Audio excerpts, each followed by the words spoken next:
तलाक से हो सकता है कि शोहर को सदमा हो, बीवी को भी सदमा हो, लेकिन आप दोनों के सदमे जो है ना एक आर्जी हैं। जब आपकी शादी हो जाएगी, आप अपना दूसरा घर बसा लेंगे, तो हो सकता है कि आपके ये सदमे ना रहें, भूल जाएं। एक फ़र्द है जिसका ये सदमा आर्जी नहीं है, इसका ये सदमा मुस्तकिल है, वो फ़र्द आपकी औलाद है। वो माँ के पास रहे तो बाप से दूर है, बाप के पास रहे तो माँ से दूर है। माँ के घर में जाए तो बाप के घर की बुराई, बाप के घर में जाए तो माँ के घर की बुराई। इतना बड़ा फैसला जो आप करने के लिए गए, तो क्या आपने सोचा नहीं कि हमारे बेटे का क्या बनेगा, हमारी औलाद का क्या बनेगा? मैं नहीं बर्दाश्त कर सकता इस औरत को, आपकी औलाद का क्या बनेगा? मैं बर्दाश्त नहीं कर सकती इस आदमी को, आपकी औलाद का क्या बनेगा? आप पे नहीं बनती। आप बच्चे को देख लें, आप क्या, चलो बंदा मतलब कि वो बीमारी के लिए कड़वी दवाई पीता ही है ना। जब अपनी सेहत के लिए कड़वी दवाई पी सकते तो अपनी औलाद के लिए निभा क्यों नहीं सकते? तलाकशुदा माँ बाप की जो औलाद होती है ना, उनकी मैं आपको कैफियत कुछ बयान करता हूँ। औलाद ख़ुद को ठुकराया हुआ समझती है, इनमें ये ख्वाहिश बढ़ जाती कि कोई इन्हें अपनाए, यानी इन्हें कहीं ना कहीं मिसिंग नज़र आ रही होती है। बच्चा चाहता है कि मेरे माँ बाप मुझे वक्त दें, मेरे साथ बैठे, मेरे साथ बात करें, वालिदैन आपस में झगड़ा ना करें। अगर इनके इख्तलाफ भी हों तो मेरा सोचें। ये बच्चा सोचता होगा कि आप दोनों, यानी जैसे कि माँ बाप अगर लड़ रहे हैं और जब इसको लगता होगा कि ये मेरे माँ बाप अलग हो जाएंगे, इसका सीना फटता नहीं होगा, अब हमारा क्या बनेगा, अब हमारा क्या बनेगा, हमारा क्या बनेगा? ए लड़ने वालों, ज़रा सोचो तुम्हारी औलाद किस कदर मतलब कि आग के तवे पर बैठी हुई है। हमारा क्या बनेगा? अगर माँ बाप अलग हो गए तो हमारा क्या बनेगा? नहीं नहीं, इन बच्चों को उजरने से आप बचा सकते हो।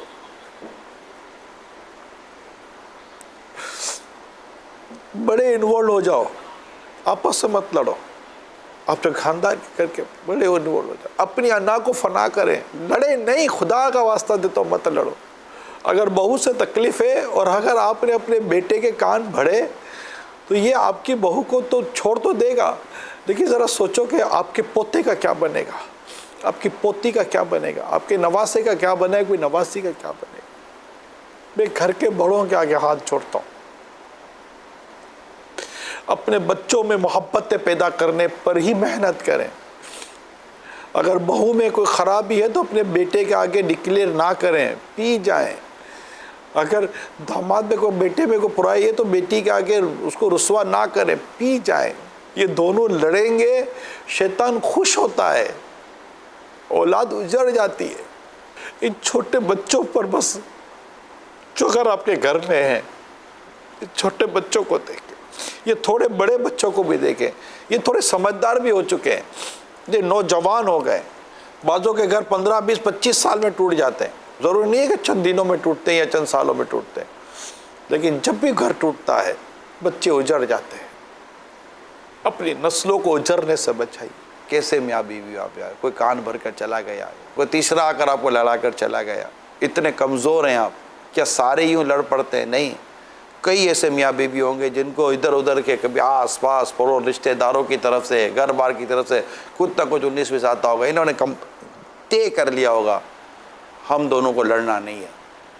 आप दोनों जब एक दूसरे का ख्याल रखेंगे ना, मैं आपको बताऊं, सुबह दोपहर शाम रात, शोहर की एक अपनी रिक्वायरमेंट है, मर्द की अपनी रिक्वायरमेंट है, खाने पीने, कपड़े वगैरह, साफ़ सफाई सुथराई, घर बार, बच्चों का पीछे खाना पीना देखना, आए तो थोड़ा मतलब ये सारी चीज़ें सेट हो, ये यही चाहता है ना शोहर। आप उससे मतलब कि खुश अखलाक़ी से मिलें, मुस्कुरा कर मिलें, आइए आइए यूँ करके। और क्या चाहता है ये शोहर? यही तो चाहता है। मैं आपको बताऊँ, बेसिकली यही चाहता है। इसके अलावा जो दीगर ख्वाहिशें होती है उसको अब मैं थोड़ी देर के लिए आप साइड में रखें। बेसिकली यही चाहता है, ठीक है। बीवी क्या चाहती है कि मुझे खाने पीने कपड़े वगैरह के ताल्लुक़ से मेरा शोहर मेरा ख्याल रखे, घर बार का ख्याल रखे, नरम हो, डांटता ना हो, झाड़ता ना हो, गुस्सा ना करता हो, बेइज्जत ना करता हो, मुझसे मोहब्बत करता हो, मेरा ख्याल रखता हो। अगर मुझसे गलती हो भी जाए तो मुझे नरमी से समझाता हो, मेरे बच्चों के सामने मुझे रुस्वा व ज़लील ना करता हो, मुझे इज़्ज़त देता हो। और बीवी क्या चाहती है आपसे? यही तो चाहती है आपसे। बेसिक बात कर रहा हूँ, इसके ऊपर बहुत कुछ है, लेकिन मैं एक बेसिक बात कर, बीवी यही तो चाहती है आपसे कि वो मेरा शौहर है, मेरा होकर रहे, किसी गैर औरतों में दिलचस्पी ना ले। मर्द क्या चाहता है कि मेरी बीवी गैर मर्दों में दिलचस्पी ना ले, यही तो चाहते हैं हम एक दूसरे के साथ। फिर इसमें एक अल्लाह ने आपको बच्चा दिया हुआ है, इस बच्चे की परवरिश पर ध्यान दें, इसकी अपने आप की दीनी तरबियत करें, नमाज़ें पढ़ें, परहेज़गारी इख्तियार करें, तहज्जुद पढ़ें, कुरान की तिलावत करें, नमाज का वक्त हो शौहर मस्जिद में चला जाए, बीवी घर में नमाज़ पढ़े, बच्चों की तरबियत करे, वो घर वापस आए तो उसको एक अच्छा माहौल मिले, मुस्कुराता हुआ माहौल मिले, साफ़ सफाई सुथराई घर में नज़र आए। क्या चाहता है शौहर आप? अगर बीवी ये भी नहीं दे रही तो मुझे बताएं कि फिर बीवी क्या दे रही है? ये बीवी का काम है या नहीं है? किचन, बावर्ची खाना, घर बार, साफ़ सफाई सुथराई, बच्चों को देखभाल, ये वो कपड़े धोना करना, एक छोटी सी फैमिली की बात कर रहा हूँ। और शौहर का काम क्या? बाहर जाए, धूप में हो, सर्दी हो, बारिश हो, गर्मी हो, जैसा भी हाल हो, बाहर जाए, कमा कर लाए, मेहनत मजदूरी करे, अपने घर का खर्चा उठाए। इसने जिम्मेदारी कबूल की है, उसने घर की जिम्मेदारी कबूल की है कि आपके पीछे आपके घर को मैं देख लूँगी, आप आओगे तो आपको आपका घर इंशाअल्लाह बेहतर मिलेगा, मैं आपके बच्चों को संभालूंगी। उसने जिम्मेदारी ली है कि मैं इंशाअल्लाह बाहर जाऊँगा, कमा कर लाऊँगा, मैं आपको भूखा नहीं सोने दूंगा, मैं आपको भूखा नहीं रहने दूंगा। जब आप ये करेंगे कैसे झगड़ा होगा आपके दरमियान? एक दूसरे का ख्याल रखे। ये सोचिए कि ये बच्चे देख रहे कि हमारे माँ बाप ऐसे हैं, नस्लें यहाँ बनेंगी, आपकी औलाद की तरबियत यहाँ होगी, औलाद यहाँ पर मैच्योरिटी आएगी, उनके अंदर मुस्बत सोच आएगी, उनके अंदर बर्दाश्त आएगा। वो अपने माँ बाप को देखेंगे कि हमारे माँ बाप किस कदर सुलझे हुए और किस कदर समझदार और किस कदर बर्दाश्त वाले लोग हैं। जब भी घर में दाखिल हो बिस्मिल्लाहिर्रहमानिर्रहीम पढ़ के घर में दाखिल हो, बिस्मिल्लाह शरीफ पढ़ के घर में दाखिल हो, शैतान घर के बाहर रह जाएगा। घर में फिल्में, ड्रामे, गाने बाजे बंद करें, जानदारों की तस्वीरें जो नाजायज़ है जो घर में लगा कर रखी हटाएं। क्यों रहमत के फरिश्तों को घर में आने से आप लोग रोक रहे हैं? घर में खुद ही अपनी हलाल रोज़ी दें। हराम रोज़ी से घर में झगड़े होते हैं, लड़ाइयाँ होती हैं, तलाक़ें हो जाती हैं। अगर बीवी शौहर के साथ बैठकर गीबतें, चुगलियाँ, तोहमतें और इस तरह की चीज़ें करेगी ना, मैं आपको बता दूं औरतों को, ये नहुसत है, ये गुनाह है। जो गुनाह है मैं उसका कह रहा हूँ, जो गुनाह है, इससे आपकी मोहब्बतों में दरारें आएंगी। ये इसकी मतलब बदतरीन असरात है इसके। और अगर शौहर गलती पर गलती, गुनाह पर गुनाह करता चला जाएगा, दिलों में दूरी पैदा होती है। नेकी, तकवा, परहेज़गारी दिलों को मिलाता है। कैसे मैं आपको अर्ज़ करूँ? फिर जो अल्लाह को मंजूर, आप अपनी पूरी कोशिश करें जो अल्लाह को मंजूर। लेकिन मेहरबानी करें, तलाक देकर अपने बच्चों को उजरने से बचाएं। आपको तो तकलीफ यकीनन होती होगी, ख़ानदानों में लड़ाई अलग, लेकिन मेरा मौजू आपकी औलाद है, इसको देख कर चलिए। अब आपको अल्लाह ने औलाद दे दी है, अब आपकी अपनी वो जो भी आपका जो था यूँ अब ख़त्म, यूँ ख़त्म करें। औलाद यार नहीं औलाद, मैं आपको बताऊँ, कई ऐसे वालिद हैं जो अपनी बीवी की बदतमीज़ी, बदअखलाक़ी सिर्फ इसलिए बर्दाश्त करें कि यार कुछ करूँगा घर टूट जाएगा, औलाद रोड पर आ जाएगी। कई ऐसी औरतें मिलेंगी जो सिर्फ अपने शौहर के मामलात को बर्दाश्त करती हैं और घर चला रही हैं कि यार छोड़ो, ठीक है, अब जो नसीब था वो हो गया, अब कहाँ कुछ तोड़ फोड़ करूँगे, औलाद का क्या बनेगा। ये औलाद के लिए जीने वाले माँ बाप हैं रूए ज़मीन पर, मुझे पता है।